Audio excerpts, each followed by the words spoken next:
तुम्हाला त्यांना तिसरं म्हणायचा अधिकार कोणी दिला? किंवा बाईला दुसरं म्हणण्याचा तुम्हाला कोणी अधिकार दिला?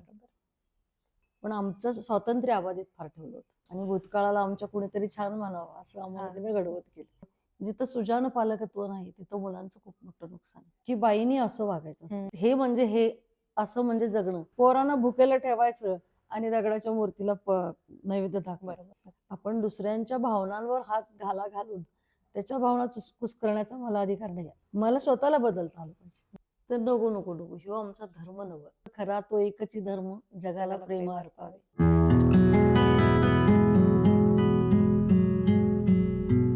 सीमाताई नमस्ते. नमस्ते. खूप खूप थँक्यू. तुम्ही सगळ्यात आधी तर एवढ्या सकाळी तुमचा वेळ दिला.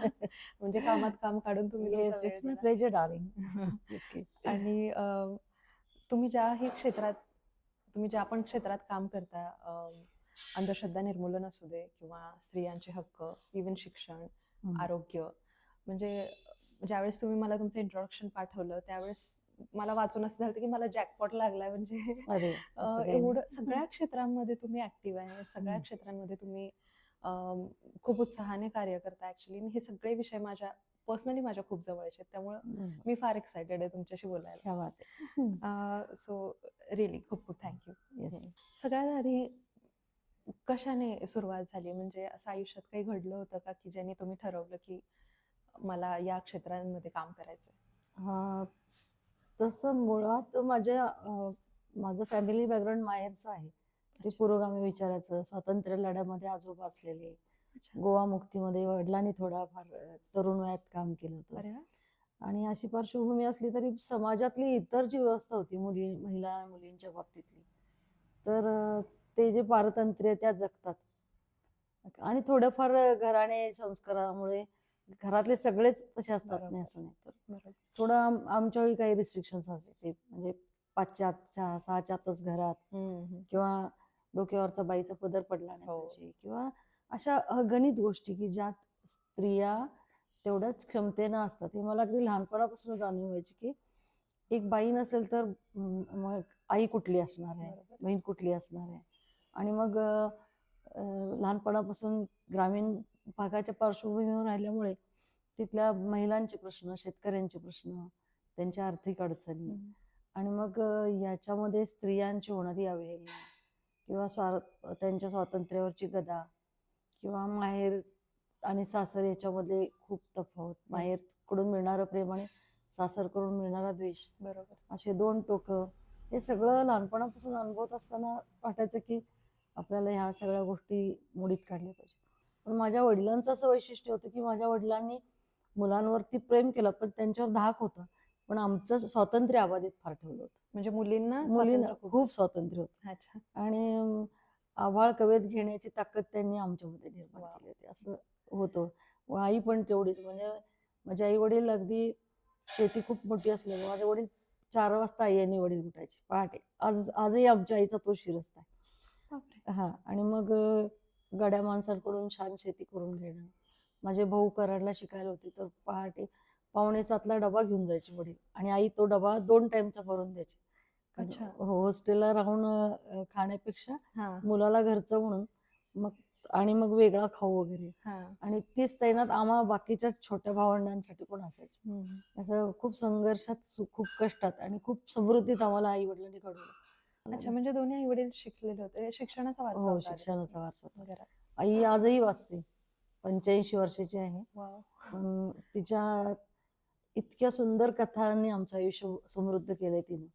एवढी मोठी शेती, गडी माणसं, घरात राबता भरपूर माणसांचा, पण त्यातून तिनं आम्हाला घडवताना समृद्ध इतिहास आमचा, म्हणजे आम्हाला इतिहास तिने सांगितला किंवा आमचं भविष्य सुंदर व्हावं आणि भूतकाळाला आमच्या कुणीतरी छान म्हणावं असं आम्हाला तिने घडवत केलं. म्हणजे आईचा खूप मोठा वाटा असतो ऍक्च्युली मुलं घडवण्यात. हो. आणि त्यांनी खरंच खूप छान, म्हणजे तुम्ही 6 भावंड आणि तुम्ही सगळे सक्सेसफुल तुमच्या क्षेत्रांमध्ये. सो म्हणजे कमेंडेबल आहे हे ऍक्च्युली. हो. आणि तेही अशा काळात ज्यावेळेस रिसोर्सेस नव्हते जसे आपल्याला. बरोबर, अगदी आता भारी वाटत असेल हा प्रवास? एकदम खूप सुंदर, खूप सुंदर. अगदी भरून पावल्यासारखं होतं आयुष्य. मग हे असा तर्कवादी असणं किंवा विचार करणं आणि आपण ज्याला म्हणतो की लॉजिकल आणि रॅशनल जे आपण हम्म. विचार करतो, हे असं लहानपणापासून होते तुम्हाला? बऱ्यापैकी थोडीशी मी क्रांतिकारक लहानपणापासून आहे. अच्छा. हं. आणि अ, घरचा संस्कार पण आणि मिळत गेलेले शिक्षक यांच्यामुळे पण समाज घडायला खूप मोठी मदत होते. तर ते असं की आम्हाला तसे मिळत गेले. म्हणजे अगदी विद्यार्थी दशेत असताना सुद्धा कुठल्याही वक्तृत्व स्पर्धा असू दे, खेळ असू दे आणि मग आमच्यासाठी आणले जाणारे व्याख्याते असू दे किंवा शिक्षकांचे संस्कार असू दे. खूप चांगल्या पद्धतीनं खंडोबाच्या पालीच्या शाळेमध्ये होते मी. अच्छा. महाराष्ट्र म्हणजे फार काही आम्ही आकाशाला हात घालू शकलो असं नाही. पण या पदपथावरती वेगळ्या वाटेनं आणि धैर्याच्या वाटेनं जाण्याचं निर्भयता त्यांनी आमच्यात निर्माण केली. सगळ्यात महत्वाचं की सगळ्यात कॉन्फिडन्स दिला महत्त्वाचं त्यांनी. कॉन्फिडन्स वाढवला. खूप. आणि असं डोळ्यात डोळे घालून बोलता आलं पाहिजे, पण त्या डोळ्यात विकारही असता कामा नये आणि उग्र भाव सुद्धा असता कामा नये. वाव. पण ती निर्भयता असली पाहिजे. असं ते खाली मानून घालून का बोलतीस? असं म्हणायचे? हो, असं काय गुन्हा केलायस? सरळ सांग ना, नीट बोल ना. अरे वा. हे असं फार पॅरेंट्स म्हणत नाहीत ऍक्च्युली. खूप खूप खूप खूप म्हणजे आता सुद्धा असं आहे, म्हणजे आताही समजतंय, पण म्हणजे तरी बाईनं खाली मान घालून हा. नाही, सरळ बोलायचं, नीट सांग, डोळ्यात बघून बोल. वाव. हम्म.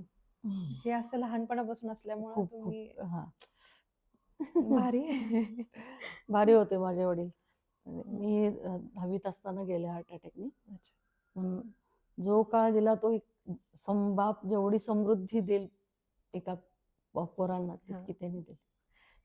माझी आई पण शिक्षिका आहे हम्म. आणि ज्याही वेळेस असं, म्हणजे इतर वेळी असं मला एवढं असं काही वाटत नाही, लक्षात पण येत नाही ऍक्च्युली. पण ज्यावेळेस तिथं शाळेत जाते आणि अशी लहान मुलं सगळी टीचर टीचर करून, मग आम्हाला टीचरांनी हे शिकवलं किंवा कुठला तरी असा विद्यार्थी चालता चालता मिळतो तिला की मॅडम तुमच्यामुळे आज मी बरोबर. हे झालो, असं आपल्यालाच एवढं ते खूप भारी छान वाटतं, वाटतं. खूप म्हणजे भारी. मी ही भावना समजू शकते तुमची क्या की बात आहे. थँक्यू. असं, म्हणजे पॅरेंट्स एवढे असे भारी असणं किती महत्वाचे. खूप खूप आणि पॅरेंट्स चांगला असलं ही राष्ट्राची खूप मोठी गरज. आपलं राष्ट्र बरोबर. समृद्ध होण्यासाठी पॅरेंटिंग खूप चांगलं पाहिजे.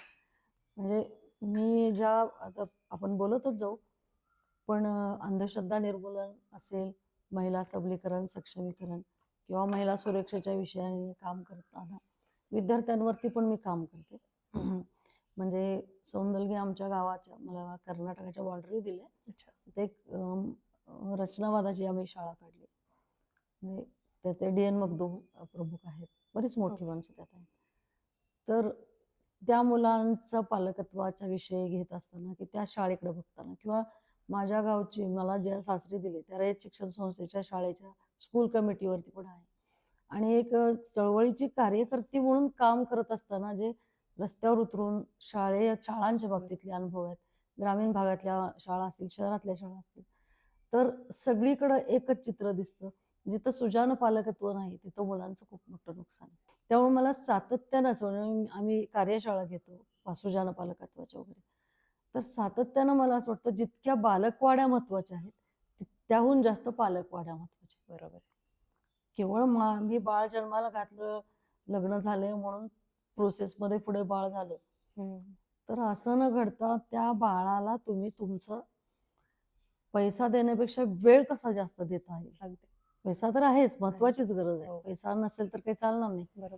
पण पैसा कमाईच्या नादामध्ये आणि भौतिक सुखाच्या अवतीभोवती आम्ही इतके गुंतलेलो असतो की ज्या उद्दिष्टाने आम्ही मुलं जन्माला घातली असतात. कारण लग्न पण फार डामडौलात आर्थिक खर्च करून बऱ्याच कर्ज काढून सुद्धा केली जातात. बरोबर. पण त्यानंतरचा मुख्य हेतू काय लग्नाचा, तर दोन व्यक्तींचं सहजीवन समृद्ध व्हावं, तो प्रवास सुंदर व्हावा आणि वंशवृद्धी. पण वंशवृद्धीच्या दृष्टीनं आजही पालक बघताना दिसत नाही. शिक्षकांच्या अंगावर मुलं सोडली, चांगल्या चांगल्या ट्युशन लावल्या की कार्यभाग संपला. बरोबर. पण तिथंच बिघडतं सुजाण पालकत्व. त्यामुळं तू म्हणतेस तसं तुझ्या आईंच्या विषयी तू सांगितलंस, मला खूप छान वाटलं बाळा आणि तुला भरून आलं. माझी पण तीच अवस्था झाली होती की पालकत्व सुंदर असेल तर मुलांचं आयुष्य सुंदर होतं आणि जगाच्या पाठीवर टाक्कल तिथं उगवण्याची तयारी होती. प्रत्येक परिस्थितीत मिळतं जुळतं घेण्याची तयारी त्या मुलांमध्ये येते. बरोबर. अगदीच बरोबर. त्यांच्यामुळे आपल्यालाही समजतं आणि की आपण काय केलं पाहिजे काय नाही. म्हणजे अगदी. त्यांना वेळ नसतो तेवढा की जॉब सांभाळून हम्म. सगळं असं शिकवत बसायला बसून. बरोबर बरोबर. पण ते बघत बघतच आपण शिकून जातो. शिकून जातेस. तुमच्या मते सायंटिफिक टेम्परामेंट असणं हम्म. म्हणजेच आता ज्यांना माहित नाही त्यांच्यासाठी सांगते की वैज्ञानिक दृष्टिकोन बरोबर. म्हणजे थोडक्यात प्रत्येक गोष्टीचा ज्या काही आजपर्यंत पूर्वापार परंपरा चालत आलेल्या आहेत सगळ्या त्या सगळ्यांचा प्रत्येक बाजूने विचार करणं, बरोबर. त्याला आपण थोडक्यात सायंटिफिक टेम्परामेंट म्हणूयात. ते तुमच्या मताने म्हणजे तुमच्यासाठी ते काय आहे आणि आत्ता ते असणं किती गरजेचं आहे? हा खूप छान प्रश्न आहे. सगळ्यात मोठी आणि काळाची सगळ्यात मोठी गरज आणि ती आधीपासून पण असायला हवी होती. कारण विज्ञानाचा प्रचार प्रसार मनुष्याच्या निर्मितीपासून मनुष्याला आपल्याला बुद्धी आहे आणि त्याचा उमग व्हावं लागला तेव्हापासून विज्ञान त्याच्याबरोबर आहेच. बरोबर. फक्त त्याला विज्ञान म्हणायचं हे त्याला माहित होतं. पण नवनवीन शोध त्याच्यामधून नवीन नवीन विकासाच्या भूमिका आणि समृद्धीकडे नेणाऱ्या वाटा ह्या विज्ञानानेच दिल्या आहे. आणि विज्ञानाला हे करायचं जोडे पुजायचे नसतात कोणाचे. विज्ञानाला स्वतःच जगायचं असतं. बरोबर. विज्ञान हा कृतिशील आणि क्रियाशील आहे आणि सातत्यानं नवनवीन शोधाकडे घेऊन जाणार आहे. बरोबर आहे. आपण आता धर्म म्हणजे आपल्या डोक्यात ती डेफिनेशन परफेक्ट बसलेली असते की देवदेव करणं, पूजा पाठ करणं वगैरे. पण खरा ऍक्च्युली धर्माचा अर्थ हाच आहे की तुम्ही तुमची नियत, तुमची कर्म साने गुरुजींच्या भाषेत सांगायचं तर खरा तो एकच धर्म जगाला प्रेम अर्पावे. बरोबर आहे. जगी जे असते दीन दलित पतित त्याशी त्यांना आपल्या जवळ घ्यावं, त्यांना प्रेमाने वागावं. अगदी सगळ्याच संतांचा इतिहास बघितला किंवा सगळ्याच समाज सुधारकांचा असेल, क्रांतिकारांचा असेल, शास्त्रज्ञांची सुद्धा उद्दिष्ट होती की समाज समृद्धीकडे नेण्याला. म्हणजे सगळ्या संतांनी सुद्धा हेच सांगितले की माणूस आदी आहे. धर्म हा माणसाने निर्माण केला. बरोबर. माणसाला धर्माने निर्माण केलेला आहे आणि धर्म एक जगण्याची पद्धत आहे. प्रत्येक स्वतःची एक संस्कृती घेऊन माणूस त्या त्या भौगोलिक पार्श्वभूमीप्रमाणे, आर्थिक सामाजिक व्यवस्थेप्रमाणे जे जीवनमान आपण जगत असतो आणि त्या जगण्याचा एक साचा आणि ढाचा ठरवून ठेवला तो धर्मात अडकल्यामुळे, त्या ढाच्यामध्ये अडकल्यामुळे धर्माच्या खऱ्या अर्थानं संकल्पनाच बदलल्या. पण खरा धर्म आहे की जगाला प्रेम अर्पावे आणि प्रत्येक व्यक्तीला जो जसा आहे तसा समानता कुठंच प्रस्थापित होऊ शकत. समता प्रस्थापित होणं खूप गरजेचं आहे. आणि समत्व कुठून येतं तर तुझं जे जसं आहे, याचं जे जसं आहे, माझं जे जसं आहे ते एकमेकांकडे आपण स्वीकारायचं. स्त्री पुरुष मध्ये समानता असत नाही, दोन भावांमध्ये सख्या समानता असत नाही. समता प्रस्थापित करणं, समत्व आणि ममत्व निर्माण करून समाज पुढे नेण्याची काळाची गरज आहे. आणि हे केलं ते संतांनी केलं, हे केलं ते समाज सुधारकांनी केलं, हे केलं ते चांगल्या माणसाने. बरोबर. अगदी डॉक्टर दाभोळकरांकडे शेवटचा ज्यांचा खून झाला, कलबुर्गी असतील, गोविंद पानसरे असतील, गांधीजी, सगळेच महान नेते ज्यांना राष्ट्राप्रती प्रचंड प्रेम होतो असे सगळे संत, सगळे समाज सुधारक, चार्वाकापासून बसवेश्वरांपासून या सगळ्यांनीच राष्ट्र समृद्ध होण्यासाठी आणि धर्म मानवतावादाचा धर्म जगण्यासाठी शिकले. बरोबर. आता एक छोटासा धर्मावरून एक प्रसंग आठवतो की आमच्या इथं कोल्हापूरमध्ये विशाळगड वगैरे ते पर्यटनाला माणसं जातात. पर्यटन म्हणजे काय म्हणतात, ट्रेकिंगला वगैरे. तर ते धनगर पाड्यात रात्रीचे जातात. तर एकदा असंच झालं की एका धनगर पाड्यात पाऊस खूप होता आणि हे सगळे आता कुठं थांबायचं कारण पठारच आहे ना विस्तीर्ण असं. तर तिथं गेले तर त्यांच्या मेंढरं बांधायची झोपडी वगैरे होती, ते सगळे आडोशाला तिथं बसले. आणि मग आता पाऊस काही थांबायचं नाव घेईना, बाहेर पडता येईना, विजा खूप होत होत्या. मग त्या धनगर कुटुंबियांनी सगळ्या माणसाने जे 35-40 जे होती त्या सगळ्यांच्या भाकरी आणि पिठलं आणि भात वगैरे करून घातलं. आणि मग थांबा म्हणले, आता जाऊ नका उशीर, पहाटे. बघ ते बाहेर पडताना त्यांनी पैसे देऊ करायला लागले. तर नको नको नको, ह्यो आमचा धर्म नव्हे असं त्यांनी सांगितलं. हा आमचा धर्म नाहीये, भुकेलेला खाऊ घालणं, हम्म, आश्रयाला आलेला आश्रय देणं हम्म, आणि त्याच्याशी प्रेमानं वागणं हा आमचा धर्म आहे. म्हणजे धनगरासारख्या व्यक्तीने, साध्या माणसाने धर्म सांगितला आपल्याला. आणि आमच्या धर्म, या धर्मांच्या संकल्पना काय आहेत? हम्म. तर बाईनं असं वागायचंय, पुरुषांनी असं वागायचंय, बरोबर. असे पूजा संस्कार केले पाहिजेत, असं चाललं पाहिजे, हम्म. हे असंच असलं असलं पाहिजे. पाहिजे. तिथं विज्ञानात नसतं, बरोबर. हा विषय नसतो. हम्म. अगदी योग्य. हम्म. म्हणजे ज्यांचा ऍक्च्युली तसं शिक्षण नाही किंवा त्यांना तेवढं एक्सपोजर पण नाही, नाही. हा. पण तरी सुद्धा त्यांनी सांगितलं. ऍक्च्युली मला ही गोष्ट मला फार इम्पॉर्टंट वाटते इथे, की आपण जे पाठ्यपुस्तकातून शिक्षण घेतो हम्म. आणि जे विचार असतात, म्हणजे विचार प्रगल्भ करण्यासाठी मला माहित नाही शिक्षण जे पाठ्यपुस्तकातून येतं ते किती इम्पॉर्टंट असतं, पण बरोबर. शेवटी तो तर्कवाद लागतोच. बरोबर. तेवढं ब्रेन तुम्ही यूज करायलाच पाहिजे, करायला की पाहिजे. विचार सगळ्या बाजूनी तुम्ही हम्म. करायला पाहिजे. आणि ऍक्च्युली खूप कमेंडेबल आहे हे पण. जायचा तो पण ट्रेकिंग वगैरे सगळं तिथल्या त्याच ह्याच्यात करायचा, त्यामुळे त्याला जास्त माहिती असते या गोष्टी, एक्सपिरियन्स. म्हणजे मला मला साध्या भाषेत त्यांनी सांगितलेला धर्म मला कळलाय, की हा धर्म आहे. प्रसंगाला उभं राहणं, माणूस म्हणून पाहणं, आणि दुसरे की प्रत्येकानं आपल्या जागेवर, माझ्या जागेवर तुला मी बसून बघायचं. एम्पॅथी. मला मी म्हणजे दुसरी तू आहे ही जेव्हा जाणीव होईल, तेव्हा मला तुझ्याशी वागण्याचा धर्म कळेल. बरोबर आहे. इव्हन जरी नाही कळालं तरी असं नाही की जजमेंट्स आपण पास करायलाच पाहिजे. म्हणजे प्रत्येकालाच माहिती असते ना त्याची कंडिशन काय असते ते. आपण आता म्हणजे धर्माविषयीच आपण बोलत होतो आणि त्याच्यावरून मला आठवलं की अल्बर्ट आइन्स्टाईन असं म्हणतात की religion is lame without faith and faith is blind without religion, असं काहीतरी. म्हणजे त्यांना सांगायचं हे की धर्म हा विज्ञानाशिवाय चालू शकत नाही आणि विज्ञान हे धर्माशिवाय चालू शकत नाही. बरोबर. आणि मला पर्सनली ही गोष्ट खूप पटते की दोन्ही हँड इन हँड गोष्टी चालतात. बरोबर. सो पण धर्म कशा अर्थाचा धर्म हे समजून घेतल्यावर आइन्स्टाईनचं म्हणणं त्याला लागू होऊ शकतं. अगदीच.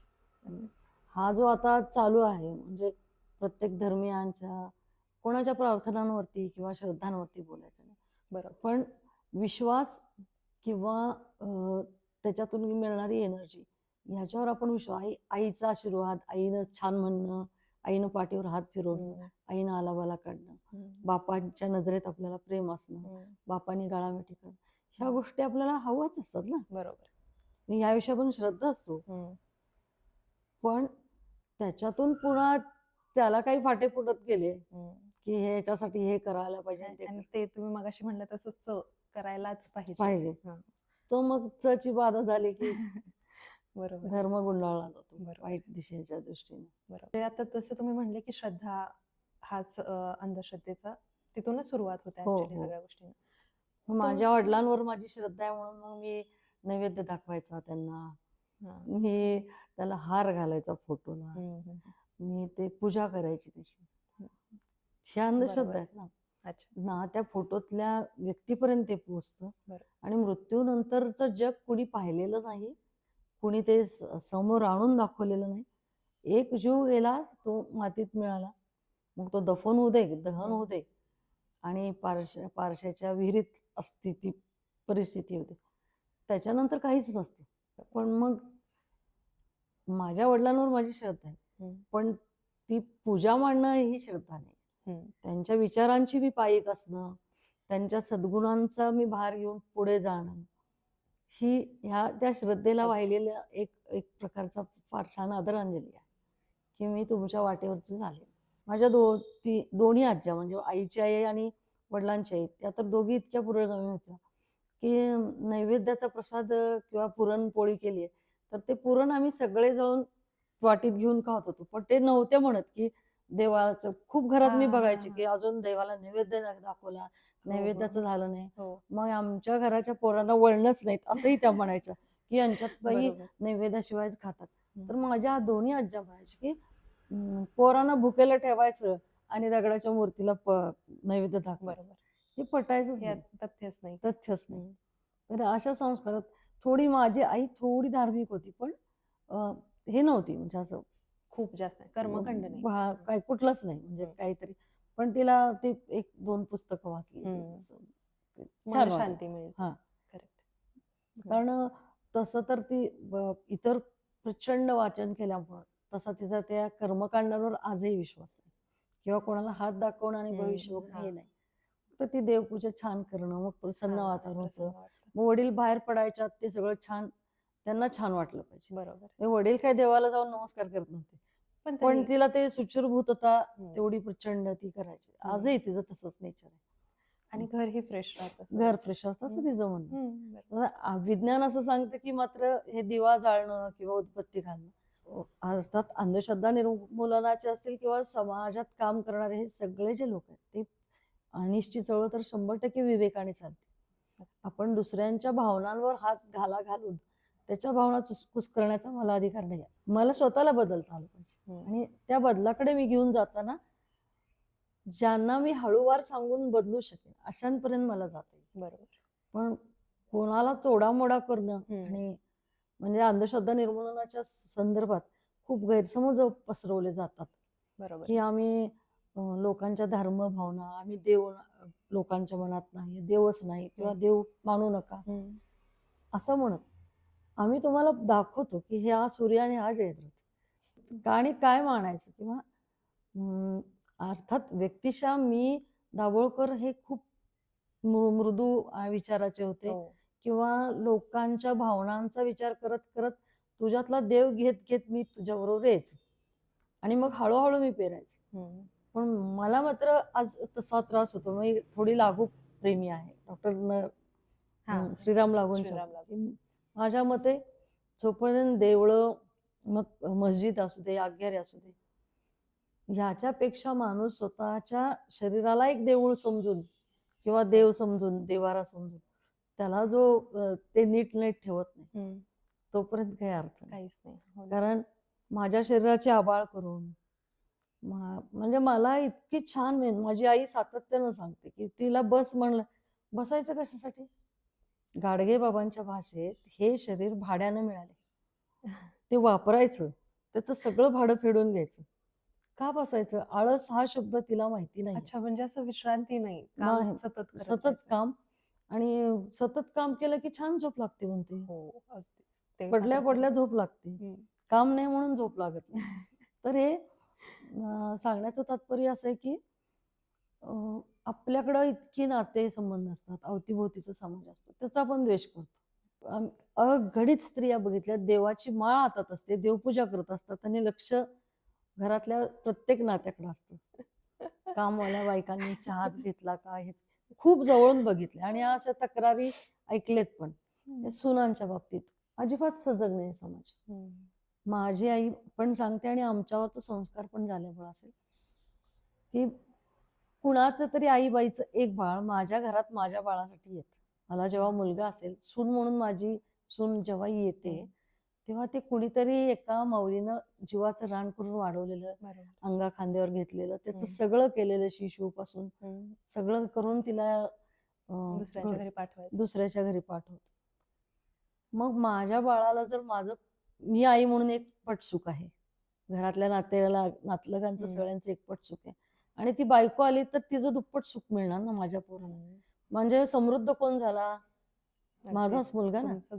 माझ्या मुलाला जर दुप्पट सुख देणारी स्त्री घरात आली तर तिला सुखी ठेवलं मी तर माझा मुलगा आणखी सुखी नाही का?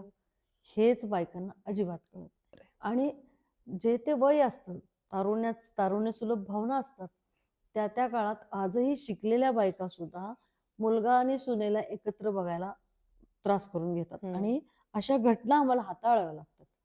सासू सुना छळांचे आणि स्वतःच्या मुलगीचं मात्र ते एक विनोद खूप भारी आहे. माझा पोरगा नुसता बाहेलवेडा, काय त्याच्या हातात बायकोला सगळे लाड काय करतो, पिशव्या काय उचलतो, अजिबात शहाणा नाही. आणि माझा जावई फार चांगला, अगदी बेडवर नेऊन चहा देतोय. हा पार्ट ऑफ जोक झाला, पण असं आहे की आपला तो बाबा आणि दुसऱ्याचं ते करतो. तर अगदी कुटुंबापासून जरी आपलं घर समृद्धीकडे न्यायचं म्हणलं तर कुटुंबात सुद्धा विज्ञानवाद असला पाहिजे. शास्त्र समजून घेऊन जगलं पाहिजे की मनाची शास्त्र कशी आहेत, माणसं कशी घडतात. बरोबर. आणि आपण काही 100% परिपूर्ण असत नाही. थोडा राग कधीतरी द्वेष येतो. पण मला माझ्या जागेवर परत येता आलं पाहिजे, की "अरे, मी तुला मगाशी चुकून रागवले हां, हम्म, चुकलंच माझं जरा." हम्म, हे म्हणण्याचं धैर्य आपल्यात असलं पाहिजे. वाव. आणि शेवटी प्रत्येक माणूस हा त्याच्या जागेवर त्याला बरोबर वाटत असतो. अगदीच. माझ्या जागेवर मी 100% मला बरोबर वाटत असते. हम्म. तुझ्या जागेवर तुला तू 100% बरोबर आहे, अगदीच. येस. हां. तुम्ही समाजामध्ये तर कार्यरत आहातच हं. आणि एवढ्या समाजाच्या वेगवेगळ्या फील्डमध्ये तुम्ही कार्य करता. पण तुम्ही स्वतः आधी सांगितलं की तुम्ही स्वतः एक गृहिणी पण आहे आणि हं. नंतर तुम्ही येस. समाजामध्ये हो. काम करता. तर घरात असं कुठं काम आहे का किंवा कुठलं असं स्किल जे तुम्हाला बाहेर खूप छान उपयोगी पडतं? बऱ्याच गोष्टी आहेत. म्हणजे आता एक गृहिणी म्हणून आहारशास्त्राच्या वरती मला स्वतः मुलांवरती प्रयोग करून म्हणजे कौतुकाची गोष्ट नाही, पण सलग 2 वेळा शाळेत मुलांच्या उत्तम डबा देणारी पालक म्हणून मला बक्षीस मिळाले. वा. म्हणजे असं किंवा काय असतं? कार्यानुभव असेल, की माझ्या असं डोक्यात असतं, की मुलांचा आहार जितका उत्तम असेल आणि तो न्यूट्रिशियस असला पाहिजे, त्याच्यावरती काम करून केलं पाहिजे. काहीतरी द्यायचं म्हणून डब्यात नाही द्यायचं. बरं. मी खूप महिला मुलींच्या पालकांच्याकडून मुलांना फरसाण, चिवडा, हो. बेकरी प्रोडक्ट्स जे की सगळेच्या सगळे 100% घातक असतात. ब्रेड. ब्रेड. तर ह्या सगळ्या अशा आहारापेक्षा मुलांना चांगला आहार, उत्तम आहार, घरातला ताजा आहार देता यावा, याच्यासाठी मी कटाक्षानं नियम पाळले. अच्छा. अर्थात हे सगळं कसं लग्नानंतर मी योगामध्ये थोडा प्रवेश केला, मग योग शिक्षिका झाले. मग तिथं आहारशास्त्राची हे सगळी माहिती झाली. अगदी प्रवीणपर्यंत माझा योगाचा अभ्यास झाला. हो. तर मग ह्यातनं योगा अभ्यासामुळं माझ्या स्वतःमध्ये तसं खूप बऱ्यापैकी बदल झाले. कारण तशी मी म्हणजे जेव्हा शाळा, कॉलेजमध्ये शिकत असताना बऱ्यापैकी रॅशच होते मी. कारण मला सतत मारणारे पुरुष, दारू पिणारे पुरुष, कुटुंबात छळणाऱ्या स्त्रिया आणि मार खाणाऱ्या बायका किंवा आमच्या पिरियडमध्ये आता स्ट्रोचं प्रमाण फार कमी झालंय. रोजच्या पेपरमध्ये एक तरी बाई स्टोव्हच्या भडक्याने जळलेली आहे, विहिरीत ढकलून दिलेली आहे, पेटवलेली आहे, मारलेली आहे, जाळलेली आहे. या सगळ्या सततच्या घटना असायच्या. आता स्टोव्ह बंद झालेत, विहिरी पण नाहीयेत. तर बरोबर. आहेत विहिरी, नाही असं नाही, पण बऱ्यापैकी टेक्नॉलॉजीनं एवढं सगळं साऊंड झालंय. आता मारण्याच्या पद्धती बदललेत. आता गर्भातच एवढासा मोबाईल सारखा गॅजेट घेऊन गर्भाशयाची तपासणी केली जाते आणि त्या कमिट्यांवरती काम करते ना मी. तर ते आता मुलींना मारण्याच्या आणि जाळण्याच्या आणि छळण्याच्या पद्धती बदलल्या आहेत. थांबलेत असं अजिबात नाही. पण काही अंशी जळून मरायच्या वगैरे ह्या सगळ्या घटना आता थांबलेत. मुळातच आहाराच्या बाबतीत सुद्धा स्त्रियांच्या सगळ्या कुटुंबाची जबाबदारी घरातल्या स्त्रीने घेतली पाहिजे. आणि मुळात मी करिअर करत नाही, मला करिअर नाही म्हणून ह्या ज्या ओरडा करणाऱ्या बायका असतात ना, त्यांच्याही बाबतीत मला सांगावंसं वाटतं, की तुम्हाला घरात खूप मोठं करिअर होऊ शकतं. तुमचा नवरा म्हणजे बाहेर समजा तो पुरुष कामाला बाहेर पडत असेल, तर तो बाहेर पडताना मिक्सर खडखड वाजवणं हे मला कधीच पटत नाही. किंवा कुठल्याही वस्तूला पाय लावून आदळआपट केलेली मला आवडत नाही. तो घरातला संस्कार असेल. म्हणजे अर्थात हे अंधश्रद्धा वाक्य असेल, पण मी मुलांना सांगायचे, की तुम्ही तुमच्या बाबाच्या कष्टाला पाय लावताय. प्रत्येक वस्तूला पाय लावून ढकलायचं नाही. ते कारण वस्तूचा आदर पण तुम्ही जितका वस्तूचा आदर कराल तितका वस्तू तुमचा आदर करते. जितक्या वस्तू जपाल तितक्या त्या तुम्हाला समृद्धी आणि आनंद देतात. या खूप खूप मोठं शास्त्र आणि विज्ञान आहे कुटुंब जगवताना आणि त्याच्या शोधात की नाही आनंद मिळतो. जेवणामध्ये व्हेरिएशन करणं, काय काय छान छान देऊ शकतं. न्यूट्रिशियस पण असावं, पण ते मुलाला लादले असं वाटलं नाही. आवडलं पण पाहिजे. मग आपल्या मेंदूला इतकं काम आहे ना, खूप करू शकतो. आणि त्याचा फायदा मला घरात पण झाला. म्हणजे माझे तिन्ही म्हणजे मिस्टर असतील, माझे मुलं असतील, सासू सासरे असतील, पुतणी असेल, चट्टामट्टा करून ताट संपवतात माझे. ताटात असं शिल्लक राहिले, हा फार क्वचित प्रसंगी होतं. किंबहुना आई हा पदार्थ देऊ नको हा, आई बिर्याणी देऊ नकोस हा, नाहीतर देशील. काकी बिर्याणी संपवू नका, काकी मटण संपवू नका, किंवा जे काही पदार्थ हा, असतील ते. हा. आणि मग प्रत्येकाच्या मुखात गेलं पाहिजे. सुरुवातच जर आपण ग्रहदूषित करून जर संसारात आलो तर त्याचे परिणाम खूप वाईट असतात. की सासू ही व्यक्ती अशीच असते, नणंद ही अशीच हा. असते, अमकी तशीच असते, भाऊजही अशीच असतात, नंदा सुना अशाच असतात. बरोबर. तर नाही ती नाती बदलताही येतात. काळाच्या कसोटीवर तुम्ही जर संघर्ष करत राहिला तर ती नाती तुमची आपलीशी होतात. फक्त थोडा वेळ जावा लागतो, पेशन्स पाहिजे. पेशन्स पाहिजेत. आणि काही नाते आपल्याला अजिबात शेवटपर्यंत वाईट चांगलं म्हणायला तयार नसतात. माझी आई तर म्हणते सरणावर जास्तपर्यंत म्हणत नाही ती चांगली होती, सरणावर गेल्यावर बरोबर आहे. म्हणतात की ती चांगली होती, हा, फार चांगली हो, होती. हो. तेव्हा ते सगळं उफाळून येतं. पण हे मला म्हणता पण आलं पाहिजे वेळेत. If you love somebody you must show it. Wow. तुम्हाला कृतीतून आणि कृतीतून, उक्तीतून पण, वक्तव्यातून सुद्धा ते दाखवत आलं पाहिजे की मला हे फार आवडलं, हे खूप छान आहे. हा, खूप सोपं होतं आयुष्य. बरोबर आहे. एखादी गोष्टीला एखादी स्त्री खूप सुंदर स्वयंपाक करते किंवा तिच्या परीने ती करत असते आणि बसणाऱ्यानं, ताटावर बसणाऱ्यानं भस्कन काहीतरी बोलायचं आणि त्या पदार्थाला नावं ठेवायचं. सगळा तिचा टेम्पो एकदम खाली जातो. आणि दिवसभर काही काही महिलांना तर दिवसभर ओरड लागते की अरे मी वाईट केलं का, हे वाईट केलं का, हो, वाईट केलं का, ते चुकीचं मनात झालं. राहतं त्यांच्या. राहतं. म्हणजे थोड्या वेळानं सांगा की आज जरा मीठ थोडं चढ झालं होतं किंवा थोडं कमी झालं होतं, पण तिच्या श्रमावर आपण इतक्या सहज खळखळ पाणी वाहतो, बरोबर. ही मानसिकता पण असता का म्हणून.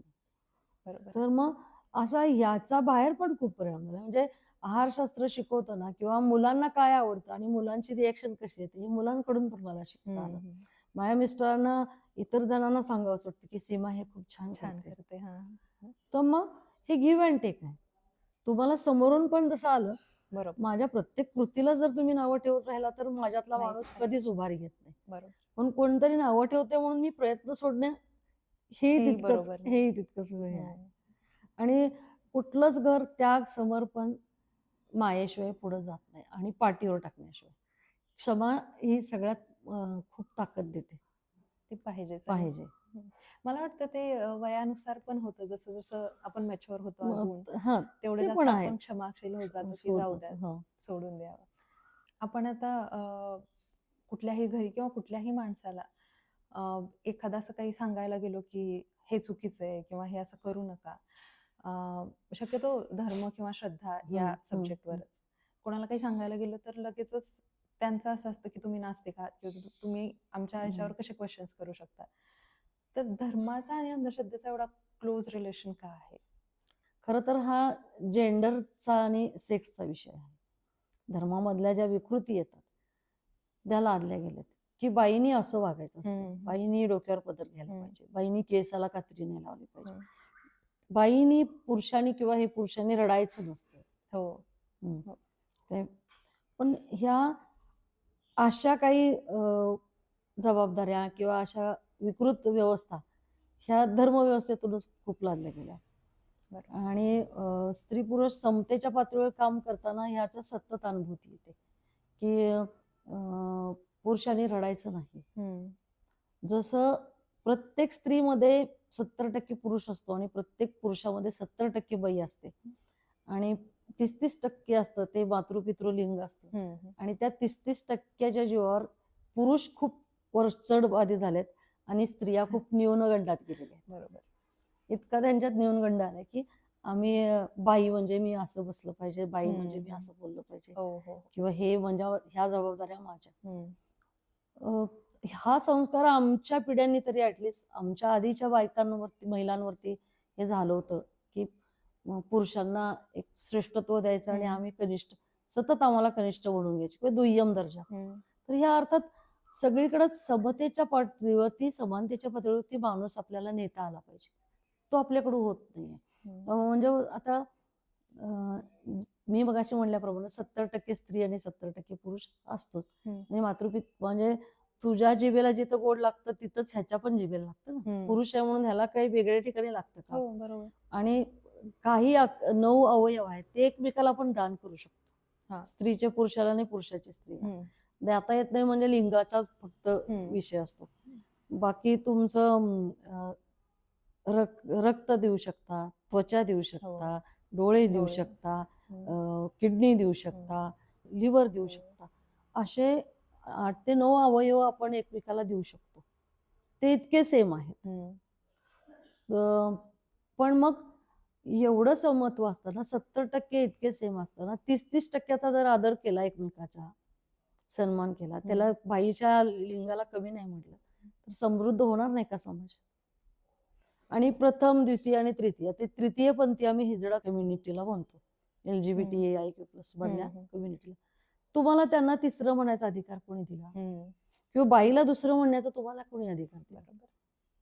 तुम्हाला राईट नाहीच आहे तो. आम्ही समतेच्या पातळीवर सगळे सारखे आहोत. तुम्ही कमवायला जाता, आज स्त्री पण कमवायला जाते. तृतीयपंथींच्यात पण कमवायची ताकद आहे. त्याच्या आई बाबाच्या पोटात झालेला जो काही घोटाळा आहे, केमिकल लोचा म्हणू शकतो, त्यामुळे तो तसा झालेला आहे, तो किंवा ती. त्याचा दोष नाहीये तो. पण मग तुम्हाला त्यांना हिजडा, तृतीयपंथी, मग बाया द्वितीय का? मग बाई जर नसेल तर बाळ होऊ शकते का? बरोबर. पुरुष जसा एक बाळ होण्यासाठी गरजेचा आहे, तसं स्त्री तर सृजन आहे. ती गर्भात घेते, ती गर्भात वाढवते, ती घडवते, सर्वस्व अर्पण करते. खूप महत्वाचा काळ ती त्याच्यासाठी देते. पण तरीही तिच्यावर धर्मव्यवस्था लादून तिला चांगल्या गोष्टीतला कुठं हो करायचं आणि कुठं ना करायचं. म्हणजे तिचा जन्म झाला की कुमारी वडिलांच्या घरात आहे, नवऱ्याशी लग्न झालं की सौभाग्यवती. म्हणजे काय, तर तिला कोणीतरी पुरुष तिच्या जोडीला आहे म्हणजे ते सौभाग्य आहे तिचं. पुरुषाचं सौभाग्य नाही, तिची बायको त्याच्यावर आहे म्हणून, पण ते सौभाग्य होती. आणि लग्नानंतर नवऱ्याच्या पश्चात श्रीमती किंवा गंगा भागीरथी वगैरे. कशासाठी? माणूस म्हणून राहूया ना. तुला तरी श्री आणि श्रीमती, श्रीमान आणि मला श्रीमती सौभाग्य, गरज नाही यायची आम्हाला. या जोकडात पण आम्ही खूप अडकलो. आता पुरुषाला दाढी असते, बाईला नसते. पुरुषाला मिशी असते, बाईला नसते. हे झालं सेक्स. पण पुरुषांनी असं बसलं पाहिजे, अशीच कपडे घातले पाहिजे, आणि बाईने असं बसलं पाहिजे, हा जेंडरचा भाग झाला, हा लादलेला भाग. आणि मग असे लादलेले भाग धर्मसंस्कारात खूप फुट येतात. त्याच्यापासून आपल्याला थोडंसं डिटॅच होऊन माणूस म्हणून एका पातळीवर येण्यासाठी आपल्याला काम करायला. आपण हे बोलतो पण एक्सटर्नल फॅक्टर्सनी, की म्हणजे पुरुषांनी किंवा इव्हन समाजाने हे मान्य केलं पाहिजे. पण स्त्रिया अजूनही तेवढाच अंडर कॉन्फिडंट आहे. आता एवढं जग बदललंय, आता एवढ्या अपॉर्च्युनिटीज आलेल्या आहेत, तरी सुद्धा शिकलेल्या सुद्धा असू दे किंवा न शिक्षण, म्हणजे शिक्षणाचा माझा, मी जसं आधी म्हणले की मला ते संबंध वाटत नाही, पण तरी सुद्धा एवढं एक्सप्लोर करतोय आपण, एवढ्या अपॉर्च्युनिटीज आहेत, तरीही स्वतःही अंडर कॉन्फिडंट वाटून घेतात आणि परत ते दुसऱ्या आपल्यावर परंपरा लादणाऱ्या हे पुन्हा पालकत्वावरच जातं, की काय तुम्ही तुमच्या बाळाला काय देताय. समृद्ध स्त्री माणूस म्हणून देताय का एक बाई म्हणून जगायला देताय. भूमिकांमध्ये पण आपल्याला घरात आता हे करता आलं पाहिजे. आता माझ्या मुलाचं मी कौतुक नाही करत, पण जसं काही तो लहानपणापासून बघतो, तर जेव्हा त्याला बहीण कळायला लागली, अर्थात हे पालकांचीच पण जबाबदारी, की स्त्री काय असते हे आईनं बाबांनी सगळ्यांनीच सांगितलं. बाप काय असतो हेही मला सांगता आलं. बापाबद्दलच्या आदराच्या भावना जिथल्या तिथं ठेवण्याची ताकद पालकांकडे पण असली, म्हणजे आपल्याकडे असली, आईकडे असली पाहिजे, घरातल्या महिला पालकांकडे. पुरुषांविषयीचा आदर, स्त्रियांविषयीच्या आदराविषयी पुरुषांच्याकडे ती मानसिकता पाहिजे, की तो कसा आदर राखला गेला पाहिजे. हे घडवत असताना तिच्याकडे तुझ्यापेक्षा वेगळ्या क्वालिटीज आणि वेगळ्या ताकद लावण्याच्या कारण किती आहेत हे मला माझ्या मुलग्याला सांगता आलं पाहिजे. की ती पोट फाडून घेते, ती बाळंत होते, तिला पाळी, तुमच्या आमच्यासारखं एक बाळ जन्माला घालण्यासाठी निसर्गानं म्हणा किंवा त्यांना तो दुजाभाव केला, दुष्टपणा केला, की आणखी त्या निसर्गाच्या निर्मिती मागं त्या प्रत्येक कार्यकरण भाव असतो. काय होतं कारण माहिती नाही, पण प्रत्येक बाळ जन्माला घालण्यासाठी वयाच्या 7व्या वर्षापासून गर्भाशयाची पिशवी घेऊन बाई म्हातारपणापर्यंत ते भोग भोगत असते. हो. महिन्यातले 4 दिवस तिला त्या 5 दिवस, कुणाला 6 दिवस, कुणाला 8 दिवस हम्म. त्या पाळीला सामोरं जावंच लागतं. लागतं. ती पाळी जर नसेल तर बाळ नाही, त्या वेदनालाही तिला सामोरे जावं लागतं. हम्म. ह्या पाळीच्या बरोबर तिच्या शरीरात होणाऱ्या हार्मोन्स इम्बॅलन्समुळे तिचं दरवेळेचं जगणं अस्वस्थ होतं. हो. पाळी येताना सुद्धा अस्वस्थ, पाळीच्या दिवसांमध्ये पण अस्वस्थ, झालं. बाळंतपणामध्ये तर त्याहून जास्त अस्वस्थ, आणि पाळी जाताना तर भयंकर मोठी शिक्षा बाईला असते. हम्म. पण हा मानवतावाद पुरुषांमध्ये पेरायला आम्ही बायकाच कमी पडतो. आता मला कौतुकानं सांगावंसं वाटतं की एका बाळंतिणीला तिची आई किंवा तिची सून जेवढं प्रेम करणार नाही तेवढा माझा मुलगा माझ्या सुनेशी वागतो. अरे वा, किती छान. आणि लिटरली म्हणजे पहाटे उठून तिला गरम पाणी पाहिजे, चहा पाहिजे, पाणी पाहिजे. आजही तो दोघं मिळून करतात. तिला दिवसभर ती पिडते. हा बाहेर कामाला जॉब व्यवसायामुळे जातो. हम्म. आमचं कन्स्ट्रक्शन हा. आहे, हॉटेल. पण जेव्हा तो घरी येतो तेव्हा बाळाच्या बाबतीत तो थकलेला नसतो. ही कोणाची जबाबदारी आहे? दोघांचे. हम्म. आणि घरच्या पालकांची पण आहे ना. हम्म. त्याचं कौतुक झालं पाहिजे. काय बायकोच्या पुढे पुढे करतोय? हम्म. अरे ते दोघांचं बाळ आहे. बरोबर. त्या बाळाला तो पण आनंद मिळाला पाहिजे की माझा बाप माझा कसा भारी आहे. हम्म. अगदी. ते अंतर पण आम्हाला कमी करता आलं पाहिजे दोन नात्यात. बाई म्हणून तिला वेगळं आणि पुरुष म्हणून ह्याला वेगळं नाही. ते त्याला ए बाबाच, ए आई, ए असंच बोलते. म्हणजे हे आम्हाला करता आलं पाहिजे. आणि इथंच आम्ही कमी पडतो, पालक इथं कमी पडतो की घरापासून बाहेर माझा पुरुष, माझा नवरा असेल, वडील असतील, एक समृद्ध व्यक्ती म्हणून बाहेर पडली पाहिजे. माझी मुलगी तितकीच किंबहुना त्याहून जास्त ताकदीने बाहेर पडली पाहिजे. बरोबर. आणि समाजात घटना घडणाऱ्या आणि विकृतीचा प्रचंड विकृती अंगात असणारी लोक आहेत. माझ्या मुलीला सारखं भयगंडात कोणी स्पर्श करेल तुला, कोणी हात लावेल, कोणी काहीही करतात. होऊ देत, त्याने काही फरक नाही पडत. ते तू जाऊन घडून आणलेस का? तो एक ऍक्सिडेंट आहे. माझ्या पोरीला निर्भय करण्याचं काम माझं असलं पाहिजे. जननिंदा ह्याच्यामध्ये तर आमच्या पोरी रोज भरतात.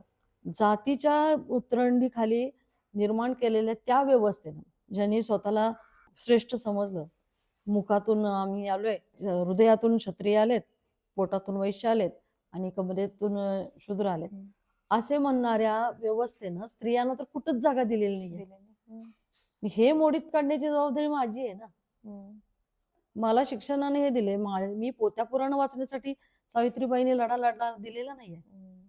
काही वाईट सहन करण्यासाठी सावित्रीबाईंनी तुम्हाला जे जीवाचं, म्हणजे सावित्रीबाई प्रत्येक बाईनं वाचली पाहिजे. सत्यवानाची सावित्री तुम्ही वाचली पाहिजे. तीही समजून तिच्याकडं धैर्य, एक काल्पनिक गोष्ट म्हणा किंवा सत्यकथा म्हणा, धैर्य, क्षमता, सचोटी, नवऱ्यावरचं प्रेम, राज्य परत मिळवण्याची कला, त्या वाकचातुर्यातनं तिनं ते सगळं मिळवलं. ह्या गोष्टी संस्कारात आणता येत असतील तर आणा, पण ते स्वर्गातनं नवरा परत येणं शक्य नाही. नवरा भूमीवर असताना त्याचं वाईट वागलं नाही, त्याच्याकडून वाकडं काहीतरी वागलं जाऊ नये, याच्यासाठी त्याची काळजी घेणं हे सावित्रीची आजच्या काळाची गरज आहे. मेलेल्या नवऱ्याला परत आणता येत नाही, पण मरू नये म्हणून जीवाचं रान सावित्री करू शकते. आणि हे करण्याची ताकद त्या सावित्रीने दिली, फुलेंच्या सावित्री, फुल्यांनी दिली, बाबासाहेब आंबेडकरांनी दिली. आज एवढ्या मोठ्या माणसाचा महत्वाचा दिवस आहे तर बाबासाहेब आंबेडकरांनी आम्हाला जगणं दिलं, फुले शाहू आंबेडकरांनी दिलं, चार्वाकांनी दिलं, अगदी दाभोळकरांपर्यंत सगळ्यांनी आम्हाला समृद्ध कसं माणूस जगायचं म्हणून शिकवलं. तर सावित्रीबाई फुलेंना अक्षरशः त्यांच्या दारात गोवाच्या पाट्या ओतल्या जायच्या. या भंग्याला 10 आणे जर महिन्याला मिळत असतील तर 10 आणे त्या दिवशी एका दिवसाला मिळत होती, एक पाटी टाकायची. तिथे सावित्रीतून बाहेर पडू नये किंवा जे एन केन मार्गाने तिला छळायचं.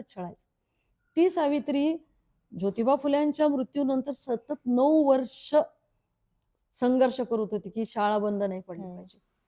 इंग्रजांच्या तिथं जाऊन ती जोड जोडत होती की आम्हाला हाताला आमच्या काम द्या, आयता फुकटचा मिळू नको, आमची माणसं ऐदी करू नका. त्यावेळी सावित्रीबाई इंग्रजाला सांगत होती. ते म्हणतात ना, fear is the best thing that you can sell. हो, अगदी भीती जर तुम्हाला विकता आली तर विकता आली तर तुमचा प्रॉडक्ट सक्सेस होणारच. सक्सेस. अंधश्रद्धेसाठी काउंटर आर्ग्युमेंट हा दिला जातो की याने कोणाला त्रास तर होत नाही ना, किंवा मनशांती तर मिळते ना आम्हाला, तुम्हाला काय म्हणजे तुमचं तर काही नुकसान होत नाहीये ना याच्यातून, मग केलं तरी काय फरक पडतो, हे असं काउंटर आर्ग्युमेंट दिलं जातं. हो, मग तुम्ही यावेळेस कसं समजावून सांगता जर असं कोण म्हणलं तर? की मुळात आपल्याला मनगट आणि मेंदू हा वापरायसाठी निसर्गाने दिलेला आहे. आणि तोच जर वापरला नाही तर या आर्ग्युमेंट्स अशा येतात. पण काय वेळा असं होतं काय, एखाद्यानं झोपेचं सोंग घेतलेलं असतं त्याला उठवायलाच येत नाही. बरोबर. पण ज्यांना समजून घ्यायची इच्छा असते ते मात्र समजून घेतात. बरेच लोक बदलतात. पण पुन्हा एकदा तेच सांगते की ह्या नशा आहेत ना या धर्माच्या आणि कर्मकांडांच्या, ह्या नशेमधनं माणूस बाहेर नाही आहे. आणि मग ह्या भीतीमुळे ते असे आर्ग्युमेंट्स येतात की तुम्हाला काही त्रास नाही ना, आम्हाला त्रास आहे, पण तो तुम्हाला कशा पद्धतीचा त्रास आहे आणि तो फायदा कोणाचा आहे, जो अतिशय नतदृष्ट आहे, जो विज्ञानाचा वापर करून सुडोसायन्सच्या माध्यमातून छद्मविज्ञान वापरून विज्ञानच छद्मविज्ञानाच्या माध्यमातून वापरून लोकांची फसवणूक करतोय. त्या फसवणुकीतून तुमची आम्ही सुटका करायला. बरोबर. हा, पण आणि कसं होतं, 50-60% वेळा असा अनुभव होतो की धक्का बसल्यावर ते आमच्याकडे येतात. असं एखादं जोपर्यंत एक्झाम्पल आहे? अगणित अनुभव आहेत. म्हणजे आता परवा चुटकीवाले बाबा म्हणून एक होता, जाताला पकडून दिला आम्ही, अगदी स्टिंग ऑपरेशन वगैरे करून त्याचं अच्छा. सगळं. तर तो त्याच्या बाबतीत जो एक नाव सांगत नाही त्याचं, तर तो ज्याची तक्रार होती त्याचा उदबत्त्याच्या फॅक्टरीत तो काम करत होता. आता 10-15 दिवसापूर्वीचं प्रकरण. तर त्या उदबत्त्या विकताना वगैरे त्याला काही वेळा लॉस आला. मग ते कंपनीच्या मालकाशी त्याचं भांडण झालं. आणि मग तो अनेक वर्षाचं काम करत असलेला नोकरी सोडून घरी आला. मग बायकोच्यातून त्याच्यात सारखे क्लॅशेस चालू झाले की पैसे कुठून येणार, काय कसं करणार, मी तर नोकरी करते, याव करते. आणि मग त्याला एक तर ते विशेष म्हणजे त्याला नाद होते, जुगाराचा नाद होता, आकडा खेळायचा नाद होता, असं त्याचं त्यानंच सांगितलेलं हे सगळं. आणि मग त्यामुळे ती अजूनच बायको भांडायला उठायची की हे सगळं होते आणि हे थांबवायला पाहिजे. मग त्याच्याच अजून एका मित्राने त्याला सांगितलं की असं चुटकीवाले बाबा इथं नाना पाटील नगरमध्ये राहतो आणि तो चुटकीसरशी प्रश्न सोडवतो. आणि मग हा गेला की पठ्ठ्या तिथे. आधीच थोडस पूर्ण व्यसनाधीन नाही पण व्यसनाधीन आहेच. मग ते सगळ्या गोष्टी घेऊन त्यांना तिथं सांगितलं की मला व्यसन आहे, मला अमकाय तमकाय ते, आणि मला असे अडचणी येतात, तर सोडवतो तुझा प्रश्न म्हटलं. मग पहिल्या सुरुवातीला त्यांनी 10,000, 15,000, मग 60,000, मग हळूहळू मग बायकोला घेऊन ये म्हटलं, बायकोवर पण करणी काढायला पाहिजे. आणि मग बायकोचा फोटो मागून घेतला. आता तिथं आम्ही गेलो, ते आम्ही सगळं ते बघितलं ना, इतकं डेंजरस होतं की मग त्यांनी बायकोचा फोटो मागितला. फोटो त्याला ती भावली असणार, मग तिला घरी इकडं बोलवलं त्यानं. आणि दुसऱ्या तिसऱ्या चौथ्या सेटिंग मध्ये तो बायकोच घेऊन गेला, त्याची बुवा बायकोलाच घेऊन गेला. आणि मग ह्या शाण्यानं काय केलं, त्या बायकोला आणायला त्या बुवाचा स्ट्रेस काढत काढत तो वाईला गेला. आणि तिथं पण त्या बाईची बुवाची पंटर होती, ती तिथं जाऊन ही बायको तिथं जाऊन त्याच्याकडे राहिलेली. आणि मग तो काय करतो, हा बुवा लोकांच्या महिलांना फूस लावून, आणि त्यांच्याकडे इतक्या टॅक्टिस असतात बोलण्याच्या, ते मोह पाशात इतके अडकवतात की त्यांनी त्या बायांकडून ते व्यवसाय पण करून घेतात, चांगली चांगली गिरायक असला तो घाणेरडा. आणि मग हा बायकोला सोडवायला तिथं व्हायला गेला, तर तिथून परत येताना त्यानं 3-4 मित्र घेऊन गेला होता ना, इथल्या पोलीस स्टेशनला आणून दाखल भरायचं म्हणून त्या बुवाला गाडीत घालून आणला. आणि त्याच्यावरती केस काय झाली, तर ह्या माणसाला किडनॅपिंगची केस, ती गांभीर्यपूर्ण घेतली जाते ना. त्या बाईनं त्याच्या बुवाची जी तिकडची वाईची बाई होती, त्यानं पोलीस स्टेशनला सांगितलं की आमच्या माणसाला पळवून नेल्या. त्यामुळं ह्याच्यावर एवढा 2 मुलं आणि ती बायको पळून गेली आहे, संसार मोडलाय, ह्याच्यावर अन्याय झालाय ते वेगळंच. आणि मग ह्या प्रकरणात त्रास झाल्यावर तो आमच्याकडे आहे. आणि मग ते आम्ही स्टिंग ऑपरेशन लावून त्याला बरोबर ट्रॅप करून त्याला जाळ्यात फसवून तो अडकून दिला. परवाचीच घटना.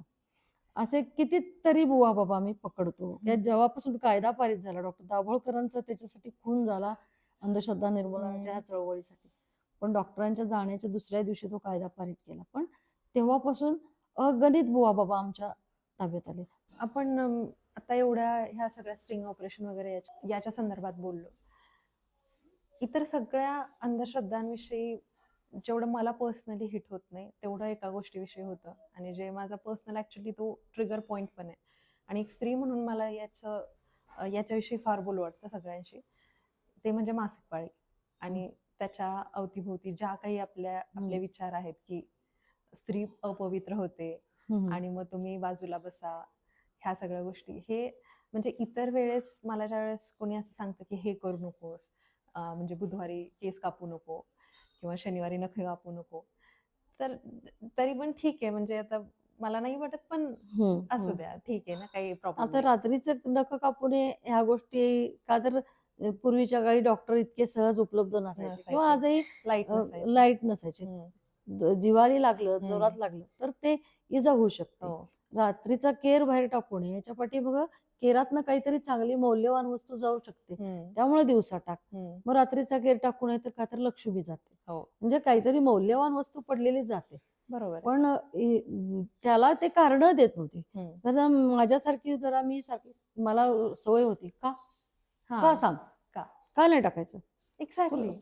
तर त्यावेळेस ती विचारू नये मोठ्या माणसाला. हो. पण ह्याच्या पाठीमागं काहीतरी शास्त्रीय कारण होती. पण पाळीच्या बाबतीत निव्वळ अडाणीपणा आणि कुठंतरी स्त्री खच्चीकरणाचं ते खूप मोठं साधन म्हणून बाईच्या पाळीकडे बघितलं जातं. झाडाला जेव्हा फुलं येतात तेव्हा फळं येतात. फुलं आल्याशिवाय झाडाला कुठल्याच फळ येत नाही. मग झाडाची पाळी फुल आहे ना, बरोबर. ते देवाला चालतं, ते उपटून तुम्ही देवाला चालतं. आणि पाळी सुद्धा बाई देवाऱ्यात आली चालत नाही. पूर्वीच्या काळी प्रचंड श्रम, घरात यंत्र वगैरे नव्हती, मिक्सरचं बटन नव्हतं, काहीच नव्हत्या सुविधा. लावलं की खटखुट चालू झालं नव्हतं. पाटा वरवंटा ह्या अतिशय ताण देणाऱ्या गोष्टी होत्या. मग त्यातून बाईला त्या काळापुरत्या विश्रांती मिळण्याचा तो काळ होता. घरात सासू सुना हा अखंडत्व वैराचा जो विषय करून ठेवला आहे सामाजिक परिस्थितीनं किंवा गृहदूषित झाल्यामुळे, त्या घरातल्या बाईला जॉईंट फॅमिलीत एक काम करणारी हातचं काम सोडून जर 4 दिवस पाळीला बाहेर बसले तर तिला सेवा द्यायची कोणी, तिचंच काम थांबलंय, तिला आपण का सेवा देणार? मग तिला आंघोळीला पाणी नाही, मग तिच्या आहाराच्या बाबतीत सगळं अस्वस्थता, तिला आलेला थकवा, यातनं ती घाणेरडीच व्हायची ना. बरोबर. पूर्वीच्या काळी पाण्याच्या सोयी नव्हत्या. वाटला की नळ चालू केला की बदबद धुतलं असं काही नव्हतं. सॅनिटरी पॅड नव्हते. आणि मग ह्या काळामध्ये बायका तशापैकी चांगल्या घराण्यातल्या सुद्धा बायकांना अज्ञानीपणामुळं या पाळीच्या दिवसात बाहेर ठेवलं जायचं. आणि जी ती अस्वच्छता तिची असायची, त्या अस्वच्छतेमुळे मग चांगल्या ठिकाणी जाऊ नकोस, मग देवाकडे जाऊ नकोस. पण ते एक कर्मकांडच होऊन बसलं की ह्या कारणासाठी देवाकडे जायचं नाही, ती आंघोळ केली नाही म्हणून किंवा ती घाणेरडी आहे किंवा घाण वास येते म्हणून आपण देवाला उदबत्ती लावतो.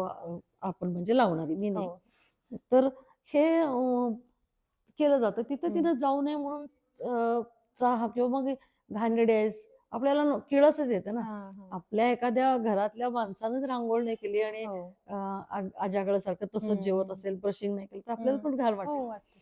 तशा पद्धतीनं तिला नाकारलं जात होतं. पण ते परत कर्मकांडामध्ये मोडलं आणि पाळीच्या 4 दिवसात स्वच्छ आंघोळ केलेली बाई सुद्धा देवाऱ्यात चालेनाशी झाली. आणि मग त्याच्यावरती इतकं अवैज्ञानिक, इतकं वाईट बोलायचं की तिला पाळी झाल्यामुळं तिच्यातनं वाईट वाईब्स बाहेर येतात. अरे ती पाळी वाईट वाईब्स देणारी असती तर मुलं झाली असती का? तिला पाळीची पिशवी जर नसेल तर मूल होईल का? ह्या अशा कितीतरी अगणित गोष्टी आहेत ज्या तीच गोष्ट ऍक्च्युली मला ट्रिगर करते. म्हणजे अपवित्र म्हणता तुम्ही, हे कोणत्या बेसिसवर अपवित्र म्हणता? जी गोष्ट निसर्गाने दिलेली ती अपवित्र कशी असू शकते? मग तुमच्या नाकातून वाहणारं श्लेष्म असेल, कानातला मळ असेल, डोळ्यातले अश्रू असतील, तोंडातली लाळ असेल, अंगावरचा घाम असेल, लघवीच्या वाटे जाणारं ओला स्त्राव असेल, हम्म, श्वेत प्रदर असेल, मग शिशू असेल, हे सगळं सुद्धा थांबवलं पाहिजे ना. हो ना, बरोबर. कारण आपण अश्रूनी काही देवपूजा नाही करत आहे, आपण तुमकी नाही देवाला लावत आहे. मग तोंडात आहे ना तुमच्या, घाम येतोय ना तुम्हाला, ते का नाही बंद करत आहे हो ना. तुम्ही? म्हणजे ह्या सगळ्या केवळ बाईचं शोषण आणि बाईकडे बघण्याची विकृत दृष्टी आणि त्याची सुरुवात झालेली अशी. पण मीही समृद्ध असली आणि मीही श्रीमंत असली पाहिजे ही भावना स्त्रीच्या मनात जोपर्यंत जागृत होत नाही, असेल तसं आपलं नवऱ्याबरोबर काढायचं नाही. कितीतरी शिक्षिका मी बघितलेत की पगाराच्या स्लिपवर फक्त सही करतात, बाकी सगळा व्यवहार नवरा करतो. गणित शाळांमध्ये मी शिक्षकांना हात वर करायला सांगते की कितीनी स्वतःची विमा पॉलिसी काढली आहे, किती स्त्रियांनी जाऊन छोटीशी गाडी घेतली छोटी स्वतःसाठी. गाडी असते की स्कूटी किती बायकांनी स्वतःची जाऊन बुक केली, स्वतः नावावर करून घेतले, बँकेच्या प्रोसेस पूर्ण केलेत, कागदपत्र दिलेत आणि गाडी स्वतः घेऊन आले. किती अक्षरशः आतापर्यंतच्या म्हणजे हजारभर व्याख्यानं झाली असतील, एक 10 बायकांनी बोटवर केलं असेल की आम्ही नाहीतर अजिबात नाही. पगाराशी यांचं काही देणं घेणंच नाही, ते पुरुषांनीच करायचं. जमीन घेणं आणि घर घेणं तर एकाच बाईनं फोन केला होता, ते पण म्हणजे त्या म्हणल्या की माझ्या आयुष्यात मिस्टरच नाहीत, पुरुषच नसल्यामुळे. प्रमोद झिंजाडे म्हणून कोरोना नंतर त्यांनी काही दुरावस्था बघितल्या स्त्रियांच्या, की कोरोनाच्या काळामध्ये ज्यांचे नवरे गेलेत त्या बायकांची जी वाताहत झाली, किंवा नवरे गेल्यावर ते बांगड्या फोडणे, म्हणजे नवऱ्याचं प्रेत सुद्धा बघायला मिळालं नाही, पण इकडं मात्र तिच्या बांगड्या काढल्या, कुंकू पुसले, ह्या सगळ्यावरती त्याने एक अभियान छेडलं. त्याने सध्या स्वतःच्या बायकोला आधी अर्ज लिहायला लावला की माझ्या नवऱ्याच्या मृत्यूनंतर मी कुठलीही बांगडी टिकली काढणार नाही, मला जसं आनंदानं लावावीशी वाटली तर लावेन, नाही तर नाही, मी आनंदानं आत्ता जसं जगते तसं मी जगेन, अशी त्यांनी स्वतःच्या बायकोपासून सुरुवात केली प्रमोद झिंजाडेंनी. आणि संबंध महाराष्ट्रभर ते अभियान चांगल्या पद्धतीनं, त्याच्यासाठी कायद्याची मागणी करतोय की विधवांना पण असा कसा कायदा करायचा की विधवांना छळू नका. पण विधवा म्हणायला सुरुवात करणं हा सुद्धा अंधश्रद्धाच आहे आणि किंवा गुन्हेगारीच आहे. या अनुषंगाने संबंध महाराष्ट्रभर आम्हाला काम लागलं वेगवेगळं. आता मी कोल्हापूर जिल्ह्यातल्या, सातारा जिल्ह्यातल्या सरपंचापर्यंत पोहोचणे, त्यांना सांगणे, आणि मग विधवेपणानंतर जे काही घाणेरडं वागवलं जातं, तिची कुंकू पुसणं, बांगड्या फोडणं, किंवा तिचा साडीचा पदर फाडणं किंवा पदराला काडी लावणं, कुठं ते पदराला जाळ लावतात, म्हणजे पदर जाळायचा तो, म्हणजे तिच्या आयुष्यात तो आनंदाचा एक हेच संपला, तिचा आयुष्याचा एक पर्व अजून होते. अजून विधवा प्रश्नांची चळवळ चालवून सुद्धा होते.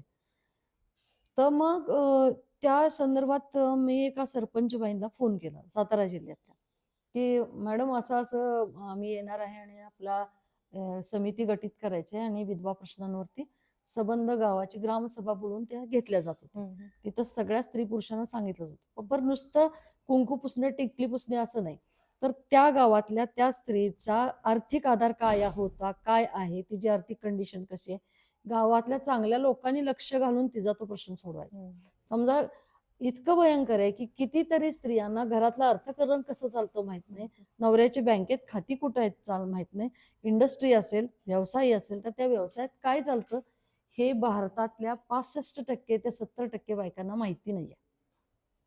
नवरा मेल्यावर इतकी वाताहत होते आणि फसवणारी मुलं जर लहान असतील तर विषयच संपला. मग त्याच्यावरती अनेक जणांचा कब्जा, मग कोर्ट कचेऱ्या, अशा कितीतरी अगणित पुरुषांच्या प्रॉपर्टीज अशा लाटल्या गेल्यात किंवा संपवल्या गेल्यात किंवा त्या बाईपर्यंत त्या पोहोचलेल्या नाही, केवळ अज्ञानामुळे. या विधवा सन्मान समितीचं उद्दिष्ट असं होतं की केवळ कुंकू टिकली बांगड्या पुसणे आणि धार्मिक कार्याचा नाकार इथपर्यंत मर्यादित नव्हे, तर त्या दिवशी तिच्या नवऱ्याची सगळी प्रॉपर्टी तिच्याकडे हस्तांतरित करताना तिचे कुठं कुठं काय काय लागेबंदे आहेत, कुठं पैसे अडकलेत हे सुद्धा कळलं पाहिजे. ग्रामपंचायतीनं विशेष आधार तिला पहिले 3 वर्ष कुठल्याही कागदपत्रासाठी तिला अडवून आणता कामा नये. तिला पाणीपट्टी, घर फळा भरायची ताकद नसेल तर तिला ती आर्थिक सहाय्य करावं, अशा अनेक अंगानं ते काम आपण केले. पण हे पोचवणारी व्यवस्था मात्र फार कमी आहे आणि तरी आज मग विधवा बायकांना त्या प्रश्नाला सामोरं जातो. हिरव्या बांगड्या मग हिरव्या बांगड्या जर तिच्या काढून घ्यायच्या असेल तर तिच्या अवतीभोवतीचं हिरवं सगळंच काढा ना. खाणार काय बरोबर. ती? हे इतकं ज्योतिबा फुलेंनी त्या काळी विधवा प्रश्नांवरती, म्हणजे इंग्रज अधिकारी जेव्हा भारतात आले तेव्हा कुपत्ती पण आले आणि अपत्ती पण आले आणि इष्टापत्ती पण आले हम्म, म्हणून. हम्म, स्त्रियांच्या प्रश्नांच्या बाबतीत खूप इंग्रजांनंतर काम जास्त झालं. स्त्री शिक्षणाची दारं उघडली वगैरे. बहुजन समाजाच्या हम्म, उच्चस्तरीय आणि ब्राह्मण वर्गातल्या बायका शिकत होत्या, नाही हो. असं नाही. पण त्यावेळेस राजाराम मोहन रायनी सती प्रथा, म्हणजे त्या लॉर्ड काय नव्हते बंद करायचा प्रयत्न केला होता. तर त्याला इथल्या व्यवस्थेनं, ब्राह्मणी व्यवस्था असेल किंवा हिंदुत्ववादी विचारांच्या व्यवस्थेने सांगितलं की आमच्या ह्याच्यामध्ये पडू नका तुम्ही, हम्म, आमच्या धर्मामध्ये पडू नका, आमच्या बायांना मारायचं का पेटवायचं आम्ही ठरवतो. पण त्यावेळेस राजाराम मोहन रायनी जो पाऊल उचललं त्यामुळे सती प्रथा बंद झाली. बंद झाले. ज्योतिबा फुलेंनी सलग 9 महिने नाभिकांचा संप घडवून आणला आणि त्यांची घरं स्वतः चालवली. नाभिकांना लोक पैसे देतील पण विधवेच्या केसाला हात लावणार नाही. हा लढा तेव्हा चालू झाला, तिथं कुठंतरी थोडा ब्रेक लागला. लागला. पण तरी सुद्धा आजही विधवा प्रश्नांवर आपल्याला काम करावं लागतं. या शिक्षणाचा खूप मोठं अपयश आहे. नक्कीच. आणि या अपयशावरती तुम्ही तरुण पिढीनंच खूप मोठं काम करायला पाहिजे. असं मला वाटतं. बरोबर. मला वाटतं येणाऱ्या पिढ्यांना आता परंपरा किंवा ह्या सगळ्या गोष्टींनी एवढा फरक पडत नाही जेवढा आधी पडत होता. सो हम्म. होपफुली असं होईल की येणाऱ्या एक 7-8-10 वर्षांमध्ये चित्र बदललं असणार आहे. 100% बदलायला हरकत नाही आणि बदलायला आपण सामोरे गेलं पाहिजे. गेलं पाहिजे. आणि तशी व्यवस्था निर्माण करण्यासाठी खूप चांगल्या पद्धतीची तुमच्यासारखी मुलं जन्माला घडली पाहिजेत. आणि तुमच्यासारख्या मुलांना हे वाटलं पाहिजे, कारण सगळं राष्ट्र आता तुमच्या हातात आहे. हम्म. खूप भारी सांगितलं ताई तुम्ही आणि इतक्या छान छान तुमचे एक्सपिरियन्स, एवढे छान आणि एवढे प्रगल्भ तुमचे विचार, एवढे छान आमच्या सोबत शेअर केलं, त्यामुळे खरंच खूप खूप थँक्यू.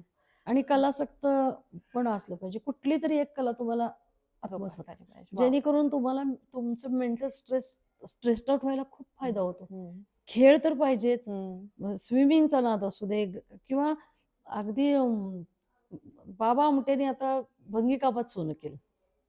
बरोबर. हो हो. महारोग्यांचं जीवन समृद्ध केलं. हम्म. कोण कशात PhD मिळवलं सांगायला येत नाही. सांगता येत नाही. हो. पण ती आवड तुम्हाला निर्माण झाली हम्म. पाहिजे. कामाच्या दर्जाच्या बाबतीत सुद्धा कुठलंच काम निकृष्ट नसतं, प्रत्येक काम उत्कृष्ट असतं. हो. अगदी गटरी साफ करण्यापासून बरोबर. मोठमोठ्या इमारती बांधण्यापर्यंत आणि विमान बांधणीपर्यंत बरोबर. किंवा समृद्ध ताजमहाल बांधण्यापर्यंत प्रत्येक कामामध्ये तुमच्याकडं त्याची लाज वाटता कामा नये. आणि मानाच्या जागेवर बसायची सारखं धडपड करायची नाही, कुठं पण जाऊन बसता आलं बसता आलं पाहिजे. पाहिजे. मिळाली मानाची खुर्ची आनंद, नाही मिळाली तर खाली बैठक बघून व्याख्यान ऐकायचा पण आनंद घेता आला पाहिजे. बऱ्याच गोष्टी आहेत. हो. अगदीच. आणि निर्भय असलं पाहिजे. हा सर्वात महत्वाचं. हम किसी को डरते नाही. हम्म. पण आपला निर्भय हा निर्भयता आपली विवेकी असावी, इतकं भान असावं की माझ्या मुलावर मी चिडते तर मला कळलं पाहिजे की माझा मेंदू आता त्याला समज देण्याचं काम करतो, जाळ काढण्याचं नाही. बरोबर. थँक्यू सो मच ताई. काय रे तुमचा राजा, वेळ थँक्यू दिला. काय, मलाच इतकं छान बोलायला मोकळं व्हायला मिळालं मला.